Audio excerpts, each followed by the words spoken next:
Welcome to learner. जैसा कि आप जानते हैं मैं अंकित आपको इंग्लिश पढ़ाने जा रहा हूं। तो प्रेजेंट इंडेफिनिट और पास्ट इंडेफिनिट पढ़ा दिया, तो आज बारी है फ्यूचर इंडेफिनिट। फ्यूचर मतलब भविष्य की बात की जा रही है, तो भविष्य इंडेफिनिट क्या है? Future indefinite. इसके सेंटेंस में लास्ट में क्या होगा? कोई काम भविष्य में होगा उसे हम क्या कहेंगे? Future indefinite. लास्ट में क्या मिलेगा? गा, गी, इस तरह के सेंटेंस मिल जाएंगे, तो यहाँ से हम पहचान कर लेंगे क्या फ्यूचर इंडेफिनिट का टेंस है। तो इसमें बनाने का तरीका क्या होता है? ट्रांसलेट करने का तरीका क्या होता है? सब्जेक्ट सब्जेक्ट मतलब जैसे कि कर्ता, और विल हेल्पिंग वर्ब या सेल लगाएंगे, वर्ब के फर्स्ट फॉर्म और ऑब्जेक्ट। विल कब लगाएंगे? सेल कब लगाएंगे? देखिए आई और वी के साथ लगाएंगे क्या? सेल। और बाकी बाकी के साथ विल। बाकी कौन? बाकी जैसा कि ही, सी, इट, नेम किसी का, यू, वी, दे, ये सारे सबके साथ क्या लगेगा?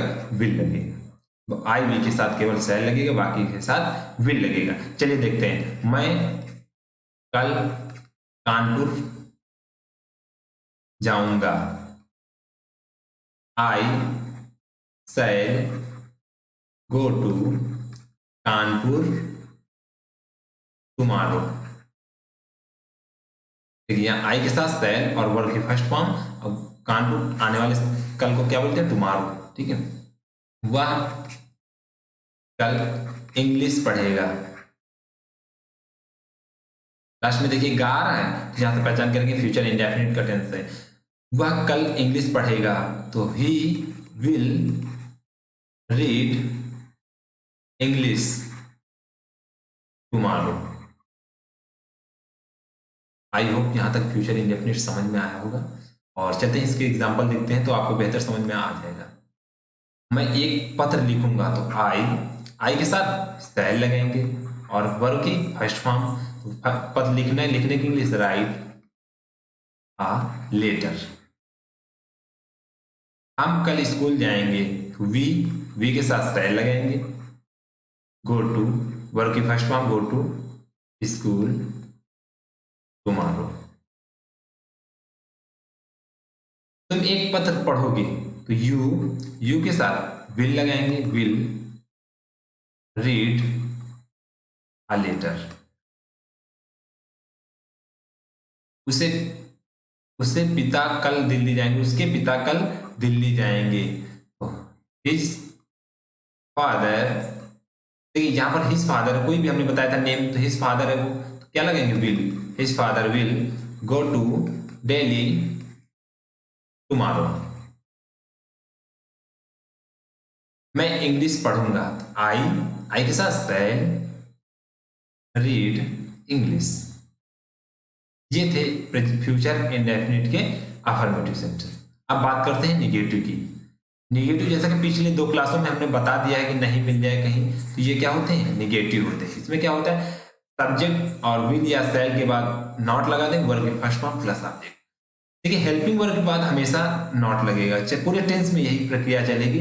हेल्पिंग वर्ब मिल जाए, विल या सेल मिल गया, जैसे कि नॉट इसके बाद लगा देंगे। ठीक है। मैं आपको नहीं पढ़ाऊंगा। यहाँ क्या हो जाए? आई शैल नॉट टीच यू।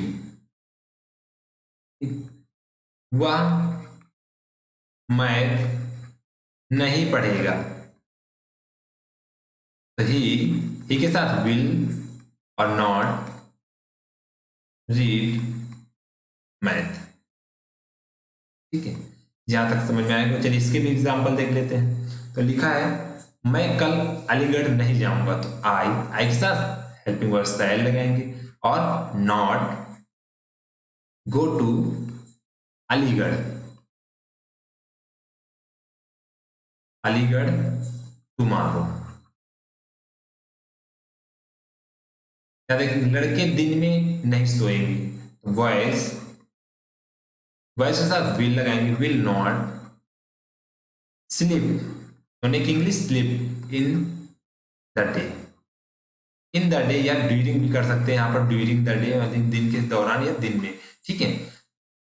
तुम पुस्तक नहीं पढ़ोगे, तो you will not read a book. यहां तक समझ में आया होगा। हम कल हॉकी नहीं खेलेंगे, तो वी सेल नॉट, या वी के साथ सेल, आई वी के साथ हमने क्या बताया था, सेल। अब shall not play hockey tomorrow. ठीक है, ये निगेटिव के सेंटेंस है। चलिए आप बात करते हैं इंटरोगेटिव की। इंटरोगेटिव जैसे कि हम पीछे बताएं दो क्लासों में दो प्रकार के होते हैं, एस आर नो और डब्ल्यू एस टाइप। तो देखिए एस आर नो टाइप में होंगे तो वहां हेल्पिंग वर्ब पहले ले आते हैं, सेल या विल, सब्जेक्ट वर्ब के first form plus object. W S type होगा तो डब्ल्यू एस टाइप लाएंगे, सेल लगाएंगे या विल लगाएंगे, किसके अकॉर्डिंग, सब्जेक्ट के अकॉर्डिंग सेल या विल लगाएंगे और वर्ब के फर्स्ट फॉर्म और प्लस ऑब्जेक्ट। जैसे क्या वह क्रिकेट खेलेगा, क्या होगा, विल ही प्ले क्रिकेट, और क्वेश्चन वर्ब क्वेश्चन मार्क। वह कहाँ जाएगा, देखिए यहाँ डब्ल्यू एस टाइप आ गया, कहाँ बीच में आ जाए, कहाँ, कहाँ की इंग्लिश वेयर, और फिर हेल्पिंग वर्ब विल ही, ये हेल्पिंग वर्ब इसके अकॉर्डिंग आएगी, सब्जेक्ट के अकॉर्डिंग, तो वेयर विल ही गो। ठीक है, चलिए इसके भी एग्जांपल देख लेते हैं। क्या वह तुमको कुछ कलम देगा, तो क्या वह, विल इसके सब्जेक्ट के अकॉर्डिंग लगाएंगे हम, क्या will he give you some help. ठीक है, यहां तो क्या वे आम खाएंगे, विल दे ईट मैंगो। देखिए यहाँ क्वेश्चन मार्क लगा लेंगे, सभी में क्वेश्चन मार्क होगा क्योंकि इंटरोगेटिव में क्वेश्चन मार्क जरूरी है। क्या तुम्हारा भाई कल नहीं आएगा, तो विल और सब्जेक्ट क्या है, योर ब्रदर, और नॉट, सब्जेक्ट के बाद नॉट लगा देंगे। देखिए हेल्पिंग वर्ब के बाद नॉट लगता है, लेकिन यहाँ पर इंटरोगेटिव में क्या करेंगे, पहले हेल्पिंग वर्ब हो गया और सब्जेक्ट हो गया तब नॉट लगाएंगे। Will your brother not come tomorrow, कल हम कहाँ जाएंगे, तो यहाँ पर देखिए डब्ल्यू एस आ गया, कहाँ की इंग्लिश, वेयर सेल, यहाँ पर सेल क्यों आया, क्योंकि हम की बात हो रही है ना, सब सब्जेक्ट के according, where shall we go tomorrow. Sita कौन सा गाना गाएगी, तो क्या होगा, which song will Sita Singh.